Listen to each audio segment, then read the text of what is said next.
ప్రభుత్వం తరఫున న్యాయపరంగా జాప్యం జరిగిందా, అధికారుల సమాచార పరంగా జరిపిందా, దాని మీద విచారణకు ఆదేశిస్తా ఉన్నాం. ఇందుకు సంబంధించిన బాధ్యుల మీద చర్య తీసుకుంటాం. ఆల్ కలెక్టర్స్ ఇవి ప్రొహిబిటెడ్ లిస్ట్ లో ఉన్నాయని పాత కాపీని కంటిన్యూ చేసి ఇవ్వటం జరిగింది. అక్కడ డెఫినెట్ గా మా అధికారులది పొరపాటు ఉంది. ప్రజలకి కొంతమందికి ఇబ్బంది కలిగిన మాట వాస్తవం.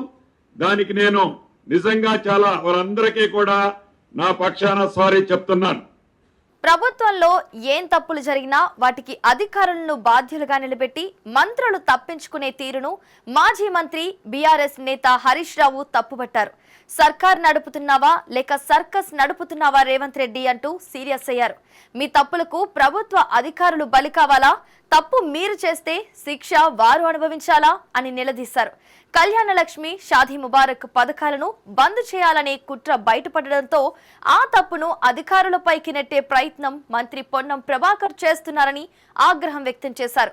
22A నిషేధిత భూముల విషయంలో భూదందా వెలుగులోకి రావడంతో మంత్రి పొంగిలేటి శ్రీనివాసరెడ్డి సారీ చెప్పి అధికారులపై నెపం నెట్టే ప్రయత్నం చేస్తున్నారని అన్నారు. ప్రజల జీవితాలతో ముడిపడి ఉన్న అంశాల్లో సరిదిద్దుకోలేని తప్పు చేసి సారీ చెప్పి తప్పించుకుంటే సరిపోతుందా అని హరీష్ రావు ప్రశ్నించారు.